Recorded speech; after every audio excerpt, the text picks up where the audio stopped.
Hey, it's the Jeff Thidoff Show. I'm Tito, Jeff Thidoff. Find me on Twitter at @ThitHappens. Thanks so much for tuning in today. Got a lot to get to. There's a lot of college football. There's a lot with the World Cup. Let's start off talking about the Utah-USC Pac-12 championship game from last night when Utah defeated the Trojans 47-24, ending USC's chances of going to the college football playoff. Look, it's not fair on some levels that USC is going to be on the outside looking in with the CFP. I mean, the Trojans did have to play an extra game, whereas Ohio State, who now is going to be moving into the CFP, USC had to play an extra game. That part's a little bit not fair. I would say that. Also, Heisman Trophy candidate quarterback Caleb Williams of USC was injured in the game, and he couldn't be Caleb Williams. He hurt his leg, and he also hurt his finger, but the leg was the big thing. You can tell he's out there limping around, looking like Byron Leftwich from Marshall from years back, if you remember that. But his ability to run and his team's option with the run, where it would, even if he's not running the ball, if he's a threat to run the ball, it changes things drastically for USC's offense. He was not a threat to run. The RPO didn't matter. The option didn't matter. Utah knew he was not going to run the ball for the last half of that game. It was rendered moot. And if he's healthy, look, if Caleb Williams is healthy, USC could very well win this game. They might have done that. I know the defense was awful, but they had to play the extra game, where Ohio State got to sit at home, and their star quarterback was injured. So that's a couple of things. So there's two arguments you can make why USC should not be punished for this. Had to play the extra game. Their star quarterback, the Heisman Trophy candidate, Caleb Williams, was injured. However, let me throw two strong counterpoints out at you. USC is being judged strongly, harshly, by the outcome of one game. Other than losses to the Utes, the Trojans were undefeated. If they win the game on Friday, they're in the CFP. But they did not win that one game they had to win to guarantee a spot in the CFP. One game they had to win. They didn't do it on a neutral site against Utah. For whatever reason, Caleb Williams got hurt. I got that. Ohio State, though, is also being judged strongly on one game, the similar blowout loss to Michigan. Ohio State had to win one game to get into the playoffs. If they win that game, regardless of the Big Ten championship, the Buckeyes are in. They rolled through the regular season undefeated. USC now has 2 losses, non-conference champion. Ohio State 1 loss, non-conference championship. From the loss to Michigan, the Buckeyes are undefeated. So the Buckeyes did not win the game they had to win. USC did not win the game they had to win. And USC also had another loss during the regular season. Likewise, when it comes to the Caleb Williams injury, although disappointing, because look, he's a dynamic player. We saw him bust out a couple of long runs. USC's offense was completely different without Caleb Williams being healthy. That also showed, though, exposed a lack of diversity within the USC offense. If all it took was a leg injury, didn't force him out of the game, but it did not make it hurt him. He could not be the same player he always was, though. But if all it took was a leg injury to Williams to make their offense predictable and effective, then how strong is this USC team? The team needs to be able to overcome something like that. When Ohio State lost to Michigan, it wasn't because of an injury. Ohio State's dealt with injuries all year long when it comes to running backs, when it comes to wide receivers. Look, the best receiver in the country coming back was Jackson Smith-Njigba, and he's only played a couple of quarters this year is all. So they also haven't had their running back, their full running crew available to them, I don't think for any game since it'll be the first game of the season. Maybe not even then, but they haven't had the full complement of running backs there. So there's a lot going on there. The Michigan win over Ohio State, in my opinion, was quite fluky because of how many big plays Michigan was able to make. They had, 60, 70, 80 yards. They had like 4 plays that were huge plays that led them to the victory of Ohio State. Hats off to Michigan. I'm just saying that I think if Ohio State and Michigan played today on a neutral site, the Buckeyes would be favored. That's why I believe Ohio State deserves to be in over USC. Today we've got TCU taking on Kansas State in the Big 12 championship game. It's going to be interesting to see what happens there because TCU is only like a 1.5-point favorite. It's going to be a close game. If TCU loses, they could drop to 4. I still think they're in. I don't think Alabama or Tennessee or USC get in. If TCU loses in a competitive game, now if they go out and get beat like, by 30 points or something, then I could see an argument, maybe move Alabama up there or even leave USC in there. I don't think Tennessee can make the jump. But if TCU keeps it close, relatively close, and either if they win, they stay at 3. If they lose, they'll drop to 4. And Ohio State would jump them. Also, the same thing. We've got LSU and Georgia today. What would happen if Georgia would lose? Michigan could move to 1 then if Michigan blows out Purdue. Or if Georgia has a close game with LSU and Michigan throttles Purdue, you could make the case that Michigan should jump to number 1. I'm not sure the best team in the country is. I think Ohio State matches up better with Georgia than Michigan does, but we'll see on the field when it happens. I'm excited Ohio State's in, as you can see by the hat. I'm an Ohio State fan, obviously. But I think Ohio State deserves to be in over USC. 2-loss USC, 1-loss Ohio State. Ohio State lost to the number 2 team in the college football playoff right now in the rankings, whereas USC lost twice to someone who's not a playoff contender. 3-loss Utah, who's now headed to the Rose Bowl to likely take on Penn State. Look, Utah looked great last night. I don't know if I would want a piece of them in the CFP. I'm glad they're not in that. But TCU, Kansas State today, Michigan, Purdue today. We'll see what happens in those games. That has a lot to do still with how it's going to be all play out when they announce the playoff final rankings coming up after this weekend. All right, World Cup match versus Netherlands today for Ohio State, the United States. It's critical to the growth of soccer in the United States. Christian Pulisic has a chance to become that rare U.S. soccer team superstar. And that may do a lot to spark the interest of the sport in this country. But for how long will it sustain? Look, we've had people come through before. In the 94 World Cup, when it was here in the United States, there was Tony Meola. There was Alexi Lalas. Guys that were really, at the time, considered to be like these superstars for this World Cup United States team. It didn't last. This time around, the United States has got a young team that's probably going to play together in the next World Cup as well in 2026 when it's in North America.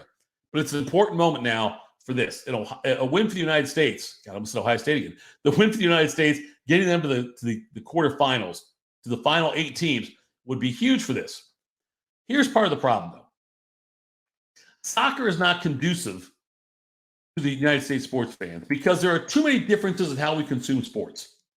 I know I'm going to sound like old guy, get off my lawn when I say these things, but little things. In the game, the clock doesn't stop. They do extra time at the end, which we're never sure how much extra time there is until the end of the game and someone holds up a sign that says there's this much time left. The clock counts up instead of down. Minor things. And I know there are diehard soccer fans out there to tell me probably to shut the hell up right now. But those are things, though, that does make it harder for a typical, lifelong United States sports fan to understand. It's different. It's a different sport in the way we consume it. We're used to time going down, time stopping on injuries or timeouts or whatever, time stopping when the ball goes out of bounds. It's different. Not saying it's worse. I'm just telling you it's different. There's also friendlies, there's transfers, there's international leagues. And the United States, quite frankly, does not dominate soccer like they would in football if they played international football games, like they do in basketball, men's and women's both. It's not the same. They're not as competitive, even in hockey. Hockey, though, in the United States at least, they are competitive. Like every year the Olympics come along, every 4 years the Olympics come along, the United States play the Olympics, you're thinking, okay, they've got a really good shot at medaling, which would mean a top 3 team. The U.S. soccer team, you do not look at them as a top 3 contender every World Cup. That also hurts it. So also the way the friendlies work, and I'm not saying it's wrong, but it's hard to tell which soccer matches mean more, which ones are real, which ones are just exhibitions, which ones should we really pay attention to. There's so much moving parts, so many moving parts to all that. Now, soccer has been trying to make its mark here, for 50 years. There used to be the North American Soccer League. Pele came here and played in the NASL and tried to spark soccer then. The MLS has done a great job of it, no doubt about it. But it is what it is. I don't think it will ever be more than the 5th or 6th most important sport in this country. It's not saying it's not a great sport. I love the World Cup. I love watching the United States. I love seeing people excited about soccer. That's great.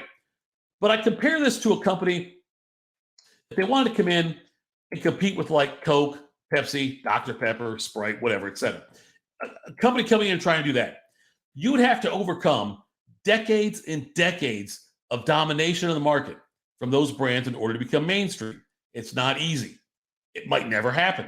But if you can have that niche, if you can develop that level of interest, though, among a group, then you can succeed. but you'll never beat Coke. You'll never beat Disney. You'll never beat Pepsi. You won't beat them. It's not going to happen. You might be able to get close to that, but you're not going to get there. Now, I know what I'm saying is nothing new. And like I said, I do sound like that old man saying, get off my lawn. But I'm excited about the World Cup. A win would be significant today against the Netherlands, the United States. If they can get that victory, get to the 8, my God, after that, maybe beat Argentina, get to the 4. It'll have great interest, no doubt about it. I just don't know if soccer is going to be able to sustain that popularity going forward. All right. A photo surfaced from 65 years ago showing a 14-year-old Jerry Jones, owner of the Dallas Cowboys now, but 14 years old back then, with a group of classmates that were blocking the entrance of African-American students attempting to attend his high school in Little Rock. LeBron James called out the media. LeBron criticized the media because they are quick to ask him about other non-sports topics like the recent Kyrie Irving situation or really anything that goes on in the world outside of sports. He gets asked a lot of questions by the media about those things. He was upset that nobody bothered to ask him his thoughts on the Jerry Jones thing. That part, to me, a little bit petty because LeBron can always make a statement whenever he wants. Everyone's going to listen. He can put out. He has such a wide reach in the media world. He could have commented, not waited to be asked. So he was upset, though, that the media neglected to ask LeBron about the photo showing Jerry Jones doing this as part of a group blocking the entrance. Now, Jerry Jones responded. He did say he respects LeBron, appreciates LeBron's opinions, and what LeBron has done regarding sports and social issues. Like Jones heaped a ton of praise on LeBron, said that he was proud when he heard LeBron was a Cowboys fan. LeBron has now said he's not really a Cowboys fan because of the way they were kneeling before the national anthem and all that. So LeBron has kind of renounced his fandom to the Dallas Cowboys. But Jerry Jones, though, said nothing but wonderful things about LeBron James. And said, I love the way LeBron, I have a great deal of respect for LeBron. I'm glad that he talks about these things. I'm glad that he uses this platform to get a message of positivity and to try to change things and try to make the world better with some of the things he does and says. So Jerry Jones he did say all those things. Loved LeBron. Now, Jerry Jones also said he wasn't there to participate in blocking students from entering. He said he was only there as an observer.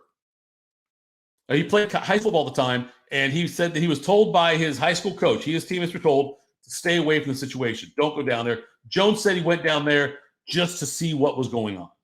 Now, maybe that's the truth. Jones is not at the front of the group. If you look at the photo, he's back towards maybe the middle of the end of the pack that's there. You can see in the photo. But that isn't the point. Should LeBron and other African Americans be upset about something that happened 65 years ago? Should they be angry at Jones for something he did when he was 14 years old? There's been criticism about the fact that the Cowboys have never hired an African-American head coach. And so should African-Americans, should LeBron, should all these people be upset about something that happened 65 years ago when there's nothing that shows that Jones has done anything like on this level or been a racist at all since then? The answer to this, I don't know. I can't relate.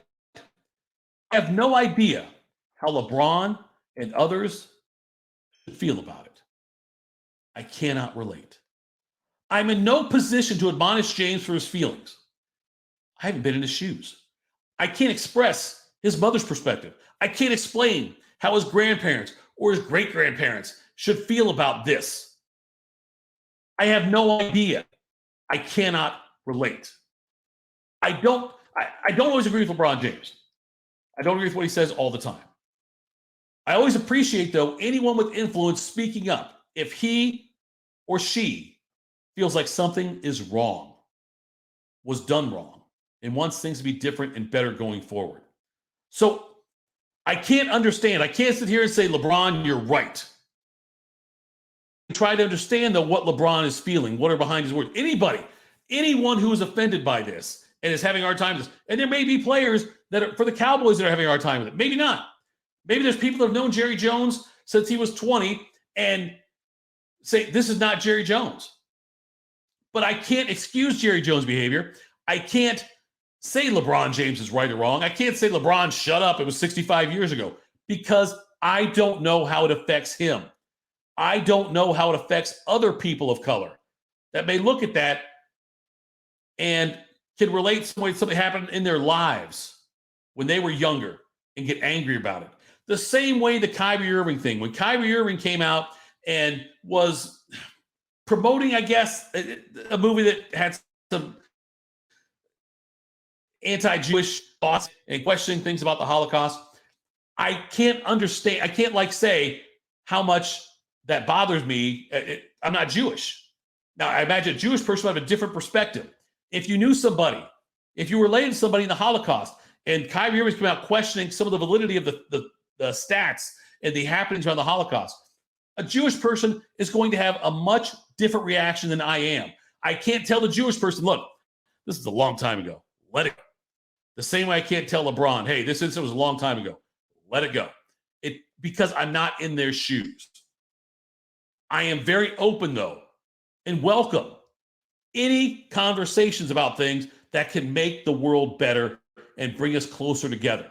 And maybe this will. Maybe Jerry Jones will have a different perspective on things now. I don't know if he'll apologize. Maybe he will. Maybe he won't. But there's a conversation going on right now because of this. And I'm glad that's happening. All right, that's it for me. Follow me on Twitter, @ThatHappens. Also, we're going to come back later on tomorrow. We're going to talk about what happened in the Big 12 championship game, the Big 10 championship game, where the CFP is headed. But this has been the Jeff Thidoff Show. I'm Tito Jeff Thidoff. Follow me on Twitter, @ThatHappens. Have a great Saturday, folks.